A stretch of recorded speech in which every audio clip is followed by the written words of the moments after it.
La francophonie, c'est chez toi, et chez toi, aujourd'hui, c'est la France et la Tunisie. C'est parti. Salut, j'espère que tu vas bien, je suis ravi de te retrouver pour te proposer une petite incursion dans le monde universitaire, notamment dans celui du réseau de l'Agence universitaire de la francophonie qui s'est fortement mobilisé pour aider les étudiants à étudier à distance et avoir accès à des ressources alors que leurs universités sont fermées.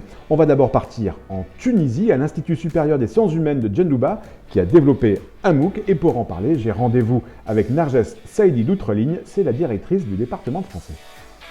Bonjour Narges. Bonjour Yvan.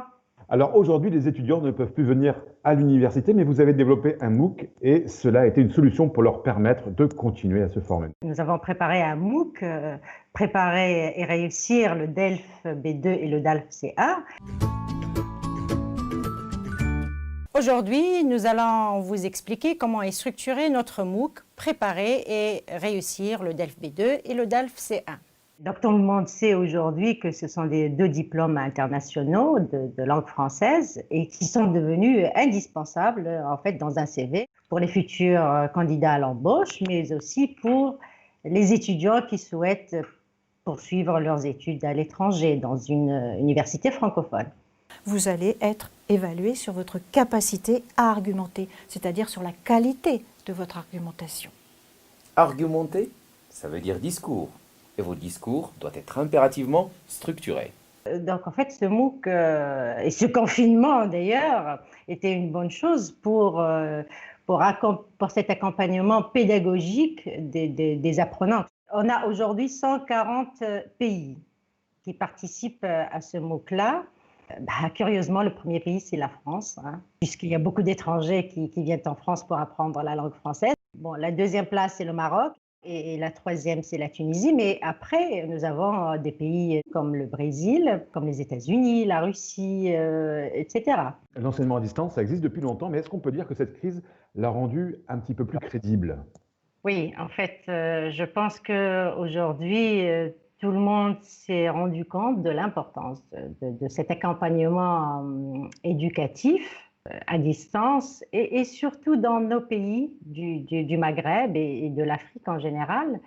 En fait, l'enseignement à distance n'est pas très développé. Et là, nous avons une opportunité pour montrer, pour dire que voilà, on peut se former autrement qu'en présentiel. Bon, le présentiel reste indispensable, bien sûr, avec le contact humain, etc.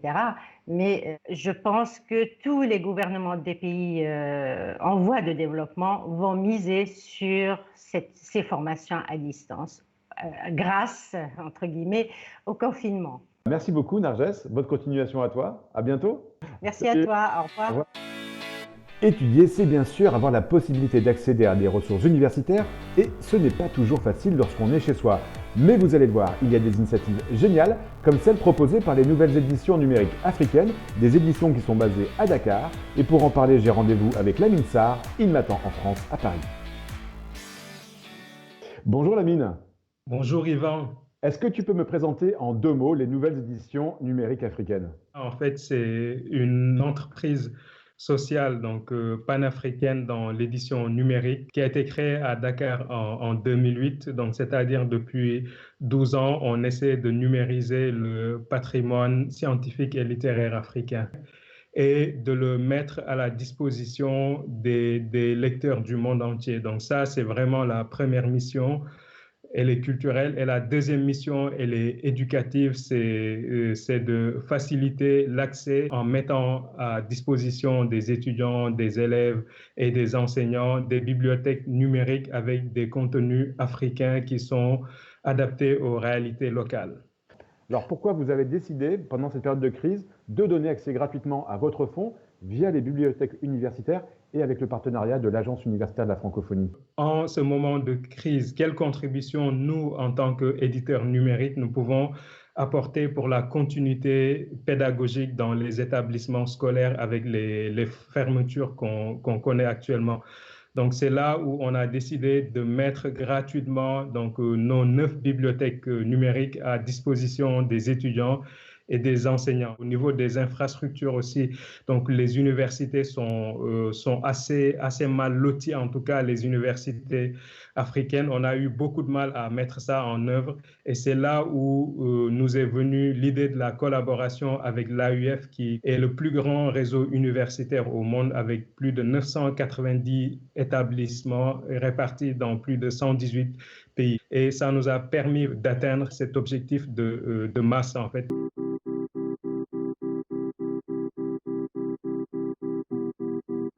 Bonjour, aujourd'hui je vais vous parler de la B9.